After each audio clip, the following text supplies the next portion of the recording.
తిరుమల శ్రీవారి బంగారం తరలింపుపై వివాదం కొనసాగుతోన్న నేపథ్యంలో ఈ అంశంపై టీటీడీ స్పందించింది. TTD EO Anil Kumar Singhal media సమావేశం నిర్వహిస్తున్నారు. బంగారానికి సంబంధించిన వివరాల్ని మీడియాకు వివరిస్తున్నారు. ఇప్పుడు లైవ్ చూద్దాం. Punjab National Bank, sir. Whether a lapse or not a lapse on the part of Punjab National Bank, TTD has become a soft target. Yes, it has become. The jurisdiction of Vigilance Department is also being questioned. Yes. In an inquiry ordered by the Chief Secretary. Yes. What is going to be the TTD stand No. with regard to the inquiry? TTD chief secretary గారు order చేసిన enquiry, దానికోసం మన్మోహన్ సింగ్ గారు మధ్యాహ్నం వస్తున్నారు. మన్మోహన్ సింగ్ గారికి నేనేం చెప్పబోతున్నా అంటే ఇది మీడియాకి చెప్పాల్సిన విషయం కాదు కదా. ఇప్పుడు enquiry will be done. After that the enquiry report will public document. Let us wait for the inquiry report. Then we will see whether there was, after all, the whole inquiry is being ordered to see that since TTD is a soft target, whether there was any lapse or not. So, as far as TTD is concerned, I have explained my view to the media. Depending on that, we will see what we have to answer depending on the question raised in the inquiry. Adi madhyanam jarutundi. Let us wait for the inquiry report. Sensitive issues లో ఇంకా జరుగుతున్నప్పుడు ఎవరెవరు కామెంట్లు రకరకాలు చేస్తూ ఉన్నారు, ఏదో దోచుకుపోతున్నారు అంటే పబ్లిక్ ఎట్లా ఉందంటే సోషల్ మీడియా వచ్చే లోపల బాగా స్ప్రెడ్ అయిపోతుంది. జరగాల్సిన డ్యామేజ్ జరిగిపోతుంది.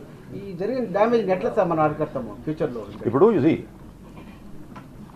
గోల్డ్ ట్రాన్స్పోర్టేషన్ ఫస్ట్ టైం కావు జరిగింది, జరుగుతూ ఉంది. ఎలక్షన్తో కోయిన్సైడ్ అయింది కాబట్టి ఇక్కడ సీజ్ అయింది కాబట్టి ఇష్యూ అయింది. ఇప్పుడు ఇవాళ ఎవరైతే సెన్సిటివ్ అంటున్నారే, నేను ఎవరు చెప్పలేదు సెన్సిటివ్. గోల్డ్ ఫస్ట్ టైం కాదు వచ్చింది, ఇష్యూ అయ్యాక ఈ సెన్సిటివ్ ఇష్యూ కదా అని చెప్పడం ఈజీ. అంటే ఏదైనా ఊహిస్తారా? అంటే సపోజింగ్ పంజాబ్ నేషనల్ బ్యాంక్ వాళ్ళకి ఆ రోజు అక్కడే on the spot election officers documents చూసి రిలీజ్ చేసి ఉంటే ఏమైనా ఇష్యూ అయ్యేదా? ఇష్యూ కానప్పుడైతే ప్రాబ్లం కాదు. ఇష్యూ అయినాక మీరు మిమ్మల్ని మా మీడియా అడిగారు, మీరు టెంపుల్ బయట నగలు వచ్చేస్తాయి కదా, దానిపై ఇంకా మాట్లాడేది ఉంది, మీ ఇష్టం వచ్చింది రాసుకోండి అని మీరు చెప్పారు. మీరు కానీ కరెక్ట్ గా ఇంటర్వ్యూ అయ్యి కానీ వివరణ చేసి ఉంటే ఇంత ఇష్యూ వచ్చేది కాదేమనిపిస్తుంది. అది మీకేమనిపించినా దానికి నేనేం చేయలేను. నేనేం చెప్తున్నా అంటే ఎవరైతే నన్ను 17th నైట్ అడిగారో, 4-5 అడిగారు, ప్రతి ఒక్కరికి వాట్సాప్లో ఇచ్చినటువంటి మెసేజెస్, ఎస్ఎంఎస్ మెసేజెస్, ఫోన్లో కొంతమందికి క్లారిఫై చేయడం జరిగింది.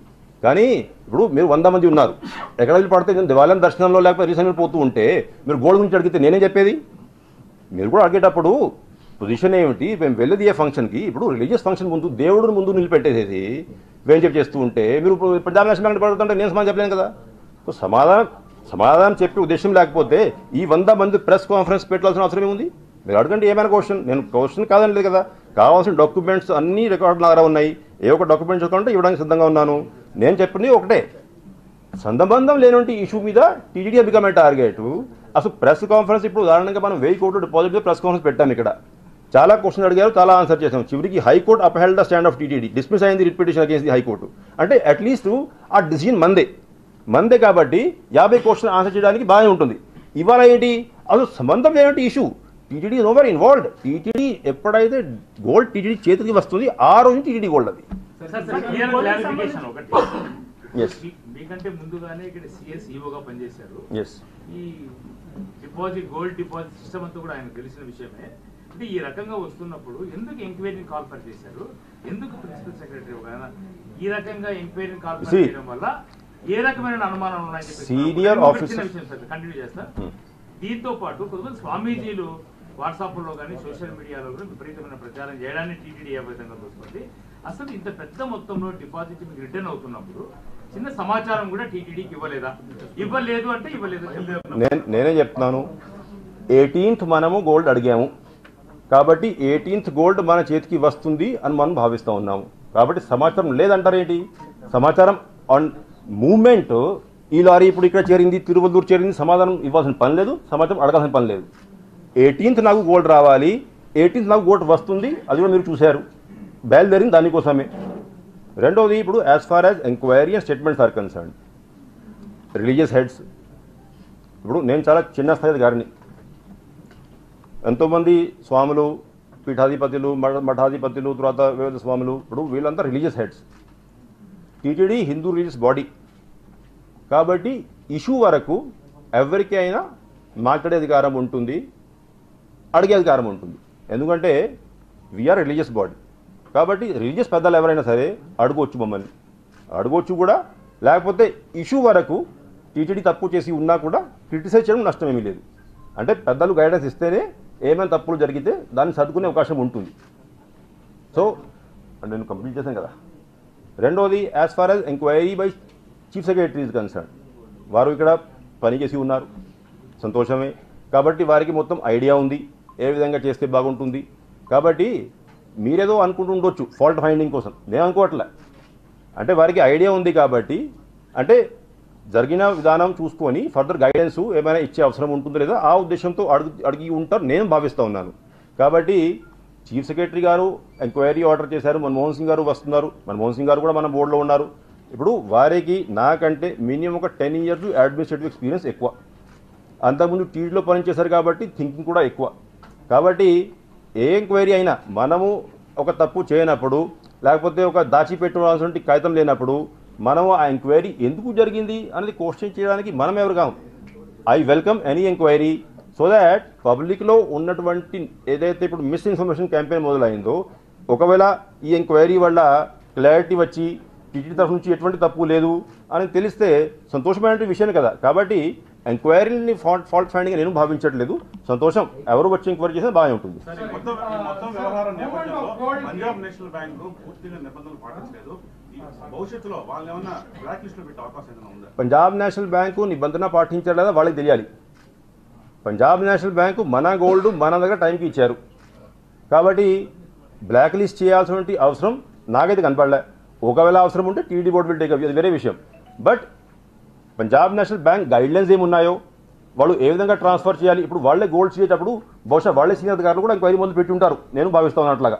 ఎందుకంటే 2-3 రోజులు గోల్డ్ సీజర్లో ఉంది కాబట్టి వాళ్ళే సీనియర్ ఆఫీసర్స్ ఎంక్వైరీ మొదలు పెట్టి ఉంటారు.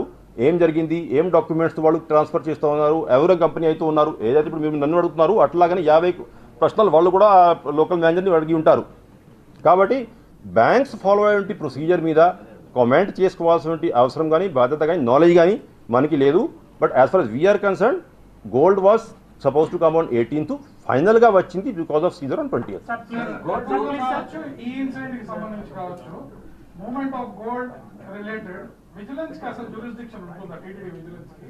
Have we ever given logistical or security support while gold was transferred? No, you see, when the gold is coming to TTD, till the time it is not handed over to TTD, we have never given logistical support because till such time gold is not ours.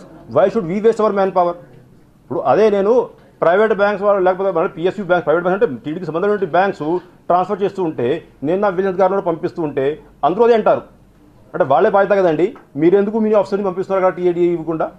So కాబట్టి సంబంధం ఏంటి issue TTD. ఇప్పుడు అట్లాగే అదే చెప్తుంది మీకు, ఎంతోమంది contractors, ఎంతోమంది సప్లయర్స్ రకరకాల ప్రొడక్ట్స్ టీటీడీ సప్లై చేస్తున్నారు, పెద్ద వాల్యూ సప్లై చేస్తున్నారు. ఘీ ఫర్ ఎగ్జాంపుల్ మనం 100 కోట్ల రూపాయలు ఘీ కొంటాం ప్రతి సంవత్సరము, ఆ ఘీ అంతా కూడా ట్రాన్స్పోర్టేషన్ ఎవరు సప్లై చేస్తున్నారు, ఆ రూట్ అంతా కూడా మనం మానిటర్ చేసే పని ఏమిటి, మన కంట్రోల్కి వస్తే మన ఐటమ్, లేకపోతే మన ఐటమ్ కాదు అది. సార్ ఇంత బంగారం ట్రాన్స్పోర్ట్ చేసేటప్పుడు వేబిల్ లాంటివి ఉంటాయి సార్, మనకేమైనా వేబిల్ హ్యాండ్ ఓవర్ చేశారు? నేనే చెప్తున్నా అంటే వేబిల్ పట్టుకుని తిరుగుతున్నారా, ప్రొక్యూర్మెంట్ డాక్యుమెంట్ పట్టుకుని తిరుగుతున్నారా, ఏం పట్టుకుని తిరుగుతున్నారు అది కన్సర్న్ ఆఫీసర్ ఎంక్వైరీ చేసి ఉంటారు, సీజ్ చేశారు కాబట్టి. For us what is the issue, deposit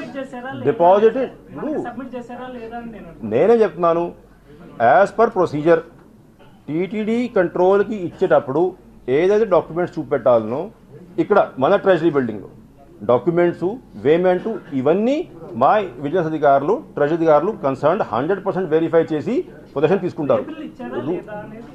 ఆ వేబిల్ ఇచ్చారు మీరు చెప్పాలి, ఇప్పుడు ఏమి ఇచ్చారు డాక్యుమెంట్స్, ఇన్వాయిస్ ఇచ్చారు, చూసి వాట్ టైం అది మీకు కావాల్సిన డాక్యుమెంట్స్ మీకు జిరాక్స్ కూడా మీకు ఇస్తాం, కావాలంటే ఇస్తాం. నేనే చెప్తున్నా అంటే డాక్యుమెంట్స్ టీటీడీలో ఆర్టీఐ యాక్ట్ వర్తించకపోయినా ఈ కేసుకి సంబంధించినటువంటి ఏ డాక్యుమెంట్ మీకు కావాలని అది అడగండి పిఆర్ఓని, ఆ డాక్యుమెంట్స్ అన్నీ జిరాక్స్ చేసి ఇస్తాం మీకు.